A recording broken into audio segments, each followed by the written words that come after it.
હું તમારી દાસી છું. દાસી તો બાપુ બૈરું હોય કહી શકે ને. જણ એમ કે હું તમારી દાસી છું, દાસી ભાવ બતાવ્યો બાપુ. એ કે હું તારું બૈરું બની જાઉં પણ તું મારા બાપ મને ભેગો થા.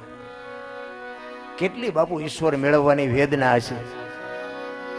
આપણે હાકડમાં આવીને પછી હનુમાન ચાલીસા ચાલુ કરો તો હનુમાનને ન ખબર હોય બેટા મારા જિંદગીમાં બોલ્યો નથી તો આવે કોઈ દી? હું આજની દીકરીઓને બહેનોને કદાચ મારી ભાષા કડવી લાગશે કે અમારા પૈસાથી વાપરી છે ને આને શું બળતરા થતી છે. હું પૈસા વાપરો છે એની બળતરા નથી કરતો. હું તો એમ કહેવા માંગુ છું કે આ દેહના પ્રદર્શન ન કરવાના હોય. તમે હું તો એમ કહું છું કે 50,000ની હાડી પહેરો પણ દેહની મર્યાદા જાળવો. મારો કહેવાનો મિનિંગ એ છે. ફેશન ફેશન ફેશન આપણને એમ થાય ઓહો હો 10,000ની હાડીઓ હોય ને આ ખંભે પડી હોય અને હું એટલે ખીલકોડીના પૂંછડા જેવા સટિયા હોય વાંહે આવડા ગામથી નામ નામથી નામ. અરે તારો વેતો આમાં હું શિવાજી મહારાણા થાય ભલા મને. હાડી આય પડી હોય હારા આદમીના શેડાડો હમણાં એવડો રૂમાલ માથે ઢાંક્યો હોય તડકો બહુ પડે તડકો. હાડી હોય ને મારી માં હાથ પેઢીના નામ ઉજળા થાય. શું દેખાડવું છે? શેનું પ્રદર્શન છે? શું સાબિત કરવા માંગો છો? મને તો આ એક મારી વરાળું છે, બાકી જાણે છે બધાય.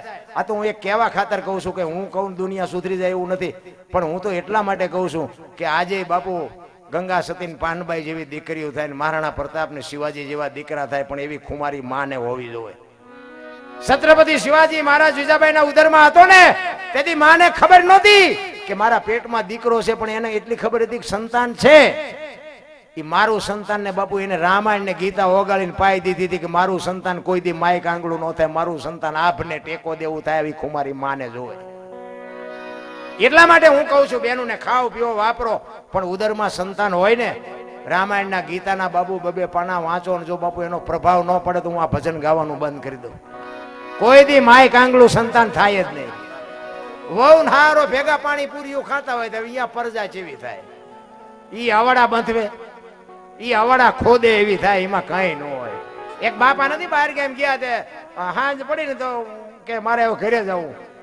ઓલો ઘર ધણી કે પણ હું 4 દીકરા છે ને ઘર ઘર કરો છો.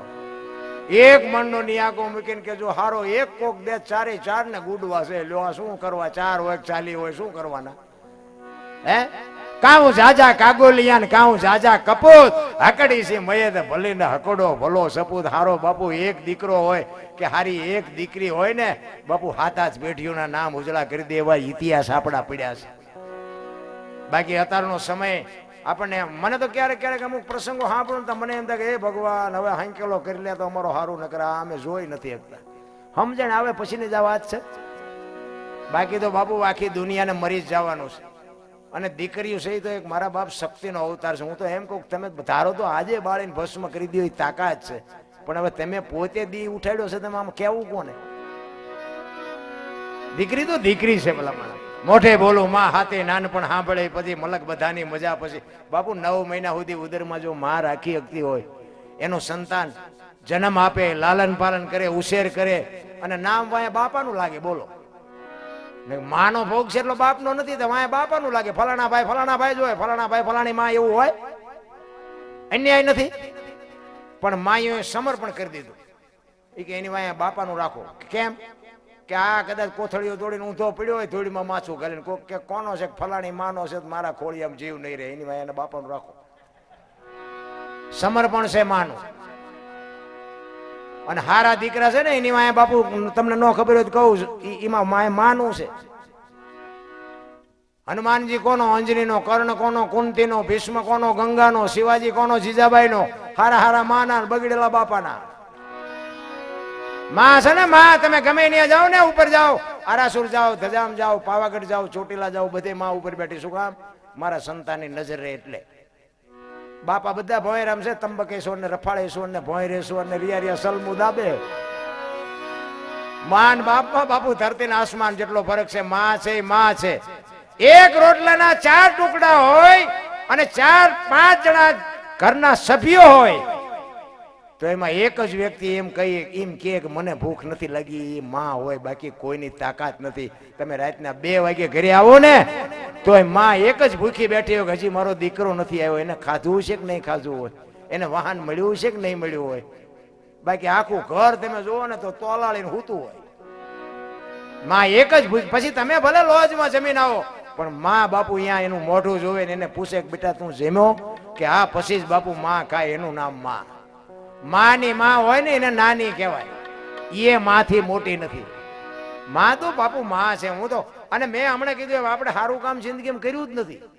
સાધુને સીતારામ નથી કર્યા, મંદિરે નથી જો, કોઈને દાન પુણ્ય નથી કર્યું, અને એ સિવાયનું ઉપર પાછું ઝઘડા ધોકા માર્યા. પણ મારું કામ આટલે જ થઈને થઈ ગયું. મેં મારી માન અને બાપાને હાંસવા એમાં આપણો મેળ પડી ગયો. હા બાકી આપણી બજારે કોઈ માગણ ભિખારી ન આવે. એ બધા એમ કે આઈન પા તો કપાતર રહેશે, ઇન પા ન જવાય, કોઈ ન આવે. પણ મા બાપની બાપુ કઈ કૃપા હશે કે મને હુજુક મારી માં છે, મારો બાપ છે, અને એને મારે સાચવવા પડે. એને મેં થોડાક સાચવ્યા. આજે આ દુનિયામાં નથી પણ બાપુ એનો પાવર મને છે કે આટલા જણા મને સાંભળે એવો મારી માન મારા બાપથી મારો આ જન્મ આ દુનિયામાં થયો. એટલે હું તો એના બાપુ હું 24 કલાક યાદ કરું છું.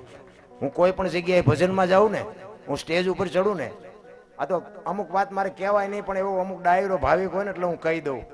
આ સ્ટેજ ઉપર હું ગમે અહીંયા પ્રોગ્રામમાં જાઉં અને હું બેહું ને, પેલા મારી માં અને મારા બાપને હું યાદ કરું કે મારી માં અને મારા બાપ, આ દુનિયા મને બોલાવે તારો પ્રતાપ, તે મારામાં હું આટલું બધું નાખ્યું. કોઈ દી એવો એક પ્રોગ્રામ મારો એવો નહીં હોય કે મેં મનથી મારા માન બાપને યાદ ન કર્યા હોય સ્ટેજ ઉપર ચડી. આ તમને પરફેક્ટ કહું છું, વ્યાસપીઠ ઉપર બેહીને તમને કહું છું. એટલા માટે કહું છું કે મારા મિત્રો, ભાઈઓ, બહેનો, માન અને બાપને જાળવજો. જિંદગીમાં કોઈ દી બાપુ દી નો મોળો ઉગે આપણી ઘરે. અને બેનું નહીં કહું કે લગ્ન થઈ ગયા પછી તમારા માત પિતા છે ને તમને નહીં હંગરે, એ આપણી ગેરંટી. તમારા સાસુ સસરા છે એ તમારા મા બાપ છે. એને પાણીના લોટાની જરૂર પડે તોય ભલે, બાવડું પકડવાની જરૂર પડે તોય ભલે, જેટલી થાય એટલી સેવા કરજો બાપુ. તમારા સંતાનમાં જો ડાઘ પડે તો બાપુ આપણે ભજન ગાવાનું બંધ કરી દઈએ, ગેરંટીથી. કારણ કે તમે કદાચ આ ઘરે કકડાટ કરીને તમારા બાપને અહીંયા જાઓ ને તો તમારા બાપ બાપુ બીજા ઠેકાણે પરણાઈ દે, બાકી ઘરે નહીં રાખે. એટલે તમારા મા બાપ છે ને ઈ જ સાસુ સસરા છે, ઈ જ મા બાપ છે. એટલે એને સારું જેવા હોય એવા, જે કરતા હોય, ગાળ્યું બોલે ને એની ગાળ્યું બાળ્યું આપણને અડે જ નહીં. એ જે કરતા હોય એ બધું વેઠીને બાપુ એની સેવા કરજો. કોઈ દી બાપુ જિંદગીમાં મોળો દી ન ઉગે, એ આપણી ગેરંટી. મા બાપ છે ને, મા બાપ એના જેવો બાપુ આ દુનિયામાં કાંઈ છે જ નહીં. વાણી પુરાવો આપે છે, પ્રથમ પહેલા કોને સમરીએ કોના લઈ નામ, માત પિતા ગુરુ આપણા લઈ અલગ પુરુષનું નામ. પેલી માં છે, પછી બાપ છે, પછી ગુરુ છે, પછી ભગવાન. મા બાપને જાળવો. ભગવાન તો તમારું સરનામું પૂછતો પૂછતો વગર ઓલે આવશે. ભગવાનને ગોતવાની જરૂર જ નથી ભલા માણસ. એટલા માટે દાસી જીવનની બાપુ વેદના છે. એ કહે છે કે મને મારા નાથ, મને તને મળવાની વેદના કેવી છે. એ બાપુ આ ભજનમાં એક દ્રષ્ટાંત રૂપી એને ભગવાનને કહે છે. એને દાખલો આપ્યો છે કે એક દીકરી હોય ને, 18 વર્ષની દીકરી હોય, એના બાપના ઘરે હોય અને લગ્ન ન કર્યા હોય ત્યાં સુધી એને પીયુની વેદનાની ખબર ન હોય. પણ કે એ દીકરીના જયારે બાપ લગ્ન કરે, એના પીયુના અહીંયા જાય અને બાપના અહીંયા જેથી આંટો દેવા આવે અને એના ઘરવાળાએ વાયદો કર્યો હોય કે 8 દી રહીને આવજે, 10 દી રહીને આવજે, અને 10 દી થાય ને 11મો દી ઉગે અને બાપુ જે એને મળવાની વેદના હોય ને બાપુ, એવી મને વેદના છે. દાસી જીવન કે છે. શું કે છે?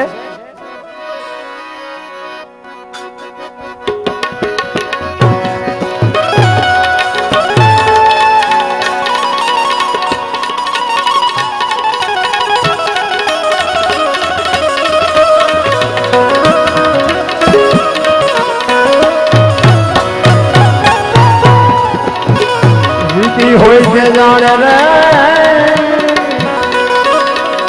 એ પરવીતી શું જાણે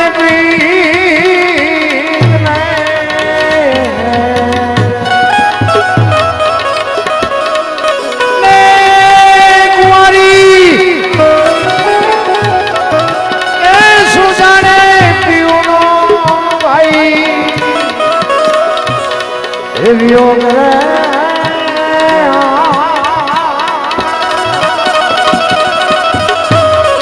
સાયાજીને કહેજો રે એ આટલી મારી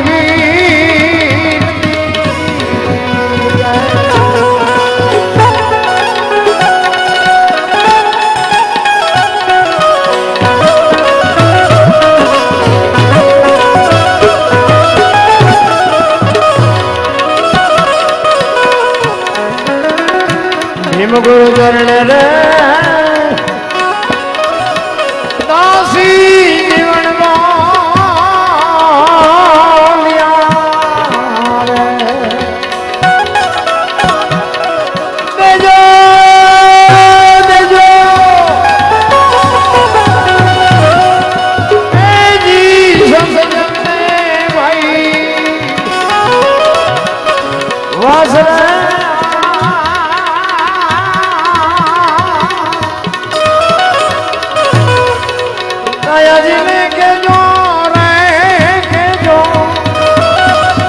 આટલી એ મારી આટલી એ મારી હવે એક ધરતી કપની ફરમાઈશ એક વાત કરી દઉં પછી મારી વાણીને વિરામ આપું. ધરતી કપ આવ્યો હતો ને, જો કે અત્યારે યાદ કરો તો રૂવાડા ઊભા થઈ જાય.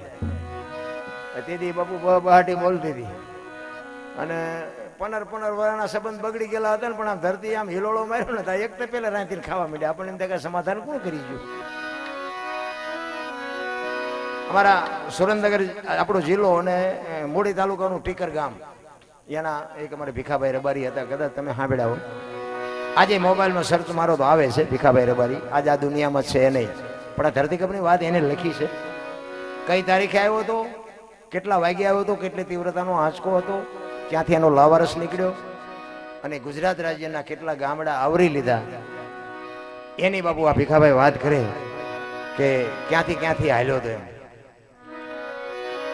કે 26મી જાન્યુઆરી 2001ની સાલ, તેથી હતો શુક્રવાર, સવારના 8:46 ધરતીને આંચકો લાગ્યો અને એનો તીવ્રતા કેટલી હતી? 6.9 પ્રિન્ટા ધરાવતો આંચકો હતો. એનો લાવારસ ક્યાં નીકળ્યો? કચ્છમાં ભુજથી ઈશાનની દિશા ઉપર 20 કિલોમીટર છેટે ધરતી તોડી અને લાવારસ નીકળ્યો અને ત્યાંથી બાપુએ આંચકો હલ્યો અને ગુજરાત રાજ્યના ગામડા કેટલા આવરી લીધા એની તમને યાદી કરાવું.